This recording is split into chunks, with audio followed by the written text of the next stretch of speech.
What's up, tribe? This is gonna be the video, the review for Gstatus Atlanta Hustle. Gstatus Atlanta Hustle episode 4.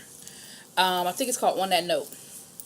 And on that note, let's get this party started. Go ahead and hit that subscribe button if you and I hope you like this video. So here's the thing, y'all. Oh boy. We start off where we left off with that whole scene at the end of last episode that was trying to make us look like that Sherrod was getting ready to, shoot a scene for one of his porns. But come to find out that they just practicing. They just getting, those are the people that he does the show Lift with, and they getting ready to start the season and they going over their lines. But it was cute. They were like, it was like a little cute thing they were trying to do with Zafar is there. Oh shoot. Zafar is there and, trying to make it seem like, they was about to do something. And Zafar was like, Sherrod already know that ain't about to go down. But it was Zafar, Delicious, and Sherrod. So it was just a cute little scene. It was a nice little cliffhanger from last week for you to be like, well, 2 weeks ago, for you to be like, okay, Sherrod, like, what's that? And I looked at other reviews, and other reviews were like, okay, we think it's this or we think it's that. So it was cute. Good. That was cute for the producers to kind of give us a little cliffhanger like that. And Sherrod was like, I already told y'all I ain't trying to do that no more. Like, y'all know. So it was cute. Then we see Corday and Tremel. They go out to eat. And Tremel was like, I just want to kind of talk to Corday about how things went down with Milan. Him and Milan, like, what's up with that? Like, why didn't they click? What was the problem? And, Corday was kind of going in on Milan a little bit. The one thing I will say about Corday is when it comes to fashion, Corday kind of know his shit. Because he was breaking down what a fur should and should not be. And he was giving you could tell it was real technical, like stuff that the average person would not know. Because, like, I'm not a fur person. I don't want to own a fur. I know people who do, who have furs and the different quality. Like, I understand the different qualities of sable and all that other stuff. But I don't know all the technical stuff. But he was breaking that shit down. And he was talking about how Milan had a plastic. He said she had a plastic fur and a, what he say, West End weave. That thing was funny to me. That's a read. See, what Hakeem does is not reading. That's a read, right? But he was also talking about how he got a new job. They bleeped out the name, but it sounds like it's a high-end, maybe furrier company or a company that sells high-end furs or whatever. And he was like, my 9 to 5 is retail. That's what I went to college for. I'm trying to get into music, but I do retail, but it's high-end. And I just got a new job. It's going to give me more money and, open up some doors so I can pay for the things I'm trying to do. Corday, to me, on one hand, in some scenes, I really want to like him. And then in some other scenes, I'm like, I'm not sure, right? But him and Tremel is really trying to get him to, like, really come, like, explain what is it about you and Milan. And he said that he just, and I think what it really boils down to is he was like, he feels like Milan is the stereotypical gay guy. He didn't say gay, but he said stereotypical character, right? He said that's just extra and flashy and gotta have the sequin and the furs and talk all funny, and that's how I took it. And if I'm putting words in your mouth, Corday, correct me, because you did give me a little shout out last week. So if I'm putting words in your mouth, correct me, boo. But I feel like that's where he was kind of coming from. Like, you don't, like, Milan is extra and you don't have to be extra. And I think that's kind of what was sort of bothering him a little bit. But, him and Tremel talk or whatever. And Tremel was like, all right, cool. Corday started opening up and saying, he did his first EP, and now his second EP is going to be dealing with some personal issues for him, depression and suicide and addiction. And I was like, okay, now you kind of giving us some real, like, you kind of giving us a little bit of your background. And so shout out to him. Anybody that's dealing with those serious issues, it's always to be applauded when you open up and share those things. Music is obviously your therapy of getting it out. And, I applaud that. But he has had one EP. And he's working on his next one. So we're going to get a lot more. This was like Corday's episode. Because we get a lot of Corday this episode. So then we see Sherrod. Sherrod doesn't really film with anybody else this episode. But Sherrod is hustling. Sherrod did a radio show where he was, promoting the show. Promoting what he's doing. And then we see another scene where Sherrod is doing a movie. I don't know if it's a YouTube web series or if it's a real like independent movie. Like I don't know, but it don't matter. He working. He's doing what he said he wanted to do. You know. My only thing with Sherrod is he always shading everybody else. Well, it ain't even just Sherrod. All of them be shading each other. So I don't know what it is. Like, do they just not like each other for real, for real? Because everybody shades everybody. Even Tramel, who I think keeps things pretty even, he was throwing a little shade later on in the episode too when they get to Corday's event. But we'll get there. We'll get there. So then we see, so that kind of made Tramel sort of back up a little bit and say, okay, you know, he's kind of opening up to me and sharing some things with me, and I'm definitely going to come to his event. He's like, I feel like his thing is, I'm really struggling with this whole group situation because I feel like this group we're supposed to be supporting each other and looking out for each other and being there for each other, but that's kind of not how this thing is working out, and I really don't know how I feel about it and why we can't do that. Like, why can't we support each other? Why aren't we there for each other like we should be? And so Tramel is sort of struggling with that whole piece. But he said, I'm going to go to Corday's event because I'm going to try to get to all of Corday's events. And I think that that's what we all should do. Like, all of us should be supporting each other. So then we see Corday had invited Charlie to the studio. Now, I didn't know he was inviting Charlie to the studio for a date. But Charlie thought it was a date. And Corday thought it was a date. So I guess it was a date. This scene went on too long. That was one of those scenes that went on too long. But it was like this awkward flirting thing they were doing. And I don't know if it was awkward because because I'm sure both of them got game. You know what I mean? But I don't know if it was awkward because the cameras were rolling and they just kind of were real conscious of the cameras. But the one thing that Charlie was saying was that Corday sort of has a reputation for sliding into people's DMs. And so he was like, I'm not even really sure where Corday is coming from with this because Corday, he be sliding in people's DMs and, he done slid into a couple of other people's DMs. He said Sherrod, well, he didn't say Sherrod. He said, what did he say, the porn? Damn, it was some shade. He said the porn guy, something like that. Charlie, I like you, but I'm going to need you to let that go. Anyway, so he was like, you slide into people's DMs and stuff. Like, I don't really know where you coming from. But he gets there. Corday is singing. Now, at first he was saying that Corday pitch was off. But then he was like, and then he was saying, well, he sound good on the album, but not so much in person. But then he told Corday he hadn't listened to his EP. So how you know what he sound like on the album? Or did he play the album for you and that was edited out? I don't know. But it was like, on one minute he was sort of shading him about his voice, but then in the next minute he was kind of saying he sounded all right. He did say he needed to work a little bit on it, but that he sounded okay. All right, whatever. Then they get to talking, and Corday was like, so, I want to get you on my team. He let you know how stupid I am. I thought he was talking about, his team to help him get his EP and stuff together team. Because that's what they were talking about. They were talking about his EP and all of that. Then they went from that to, so how can I get you on my team? But Charlie knew what he was talking about. And Charlie was like, well, you got to do more than this to get me on your team, And he pulls out some roses. Corday, he pulls out some roses. That's how I said they must have known it was a date. Because he bought roses. And I thought that was cute. Okay, he had some roses. All right. And Charlie was like, look, I ain't really looking for love right now. Like, I'm about my grind and about my hustle. I just got out of a really bad relationship. So I'm really not trying to go there right now. But we could be friends, I guess friends with benefits, but we could be friends. But he wasn't really trying to move into, and so then he asked Corday, so why do you want me on your team? And Corday was like, do we have to really talk about that right now? And Charlie was like, well, yeah, like, why are you interested in me? Like, what is it about me that makes you want to get to know me better? And he was like, I mean, why can't we just take it one day at a time? Why can't we just take it day by day? Do you have to plan your whole life out? And he was like,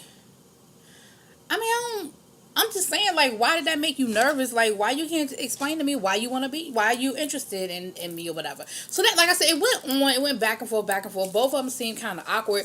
I think they both like each other. They both think each other is cute and all of that, but I don't know. I don't know if they're on the same page because Corday was like, some of his answers made me think that he was a little bit immature and wasn't really trying to handle what I was trying to give. And then Charlie was like, I ain't really looking for no relationship. I'm really, you know, about my grind right now. This ain't really what I'm trying to do. But it was cute. And he invited him to his event, and Charlie was like, so am I going to be in VIP? You going to have a VIP section? And he was like, yeah, it's always VIP for you. Mac move, Mac move. And Charlie was like, well, I don't know. I might not, he didn't say this to Corday.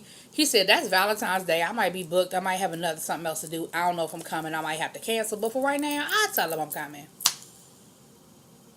Okay. So we go to Corday's event because I already told y'all what happened with Sherrod. Milan is at Fashion Week, and they didn't really show anybody else this week. Nobody else really showed this week. So we go to Corday's event. Now, I was under the impression that it was like Corday's show. But it looks like it was more of a showcase where maybe Corday was like the headliner of it. Because some other artists went first. Which is fine. There's nothing wrong with that. I just, I was a little misunderstood on what the event was. But again, I ain't knocking nobody's hustle, right? So you got to start somewhere. Like everybody people don't start off selling out arenas. So I'm cool. Excuse me. So Adrian comes. Adrian was like, I really want to support everybody, so I'm here before I head up to New York to get to, go to Fashion Week. Cool, respect. Tramel comes because Tramel was like, again, he was like, I feel like we all should be supporting each other. So here I am. He said, I'm a little disappointed that it's not more people here. Like, I'm not understanding why there's not more people here. He said, but it is kind of far out. And then he came back later and was like, oh, yeah, I noticed that the only people that are here are people who have cars. Maybe that's why. And then we see True Fine. True Fine irritates my soul. He walks in and he says, this really isn't my caliber of places where I like to hang out. He's like, and if people have a problem with me liking high-end stuff and like to hang out at high-end places, then oh well, fuck them. Because, this is just where I am in my life where I just like high-end, and this is just not my cup of tea. This is just not my thing. I mean, I walk in, and as soon as I walk in the door, it's just ghetto.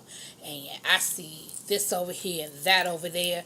And he take his ass, turn around and walks out. He don't speak to nobody. He doesn't let anybody know he's there. Like, my thing is, what was the purpose of you showing up? Like, first of all, let's be clear. Let's just be clear. I don't know a whole lot about Atlanta, but this is what I do know about living in different cities. You can tell by the address of something where something is. So once you got the address to wherever this event was, you knew if it was in your neighborhood or if it was up to your caliber. So why would you even drive? Like Tramel said, it was about an hour out from where he stays. Why would you drive all the way to wherever this place was just to literally walk in the door, turn around, and walk out? Like, that is literally what he did. And Adrian was already there, and so was Tramel. And I'm not sure if Hakeem was there. Yeah, Hakeem was already there too. So there were 3 people there on top of Corday that are a part of the show. Even if it's not your normal caliber place to hang out, you're there to support Corday. You're not there to flex. I've had to do that before. Like, there's certain places I like to hang out and certain places I do not like to hang out. And there are certain parts of town that I do not like to go to. But if I have a friend that's having a show and I'm going to support them, then that's what I'm going to do. I feel like that was real kind of fucked up. But True Fine is fucked up. And True Fine has done nothing. We are 4 episodes in, and all we've seen him do is talk about other people, talk about how wonderful he is. I ain't seen him film a scene. I ain't seen him show us do nothing other than that little photo shoot of him holding them Gucci bags. I ain't seen shit from True Fine. So all of this that you talking, anyway. So Corday's show. He said he was going to do some covers because he didn't want to do music from his old EP, and I guess the music from his new EP wasn't quite ready yet. So he just did some covers. He's known, from my understanding, he's known to be somebody that does Prince, so I guess he has a really good falsetto. And he ended the show with "The Beautiful Ones," which is actually one of my favorite Prince songs. It's not the favorite Prince song of mine, but it's one of my favorites, and I actually like it. And I think he did a pretty decent job performing it. I think now this is a scene that needed to last long because you wanted to give him a time to shine. You wanted to see the crowd reaction and see how people responded. So they did a good job with this. This scene lasted a long time, but it should have. It needed to. It didn't bore me. I wasn't like, okay, y'all, like fast forward. It was great. Corday sang a couple of songs, and he has a very good stage presence. He absolutely has great stage presence. He plays to his crowd. Now, he plays to the women, so that's his business. But he does a really good job. He was giving out flowers, because remember, it was Valentine's Day, so he was giving out roses and stuff like that. And I thought he did a good job. I thought he did too. I thought he did. Now, Hakeem was shading him in the confessional, talking about something, you're not going to be getting your yellow ticket going to Hollywood, the whole American Idol thing. But then by the end, Hakeem was like, he sounded good. He did a good job. So they go outside after he finished his performance so they could, chop it up a little bit so he could get their feedback, see how everything went.